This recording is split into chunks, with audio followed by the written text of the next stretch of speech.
শিক্ষা সংক্রান্ত গুরুত্বপূর্ণ আপডেটগুলো পেতে হলে অবশ্যই শুভেন্দু ই একাডেমি চ্যানেলটি সাবস্ক্রাইব করুন।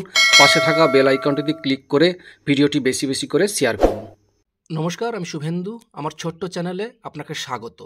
ওয়ে টু নিউজ, এখানে একটা গুরুত্বপূর্ণ আপডেট উঠে এসেছে ডিএ সংক্রান্ত। দেখুন, খুব শীঘ্রই চালু হবে ডিএসসি, ফের রাস্তায় নামান হুঁশিয়ারি কর্মীদের। দেখুন কি বলা হয়েছে, অনুগত কর্মচারীদের জন্য খুব শীঘ্রই চালু হবে ডিএসসি।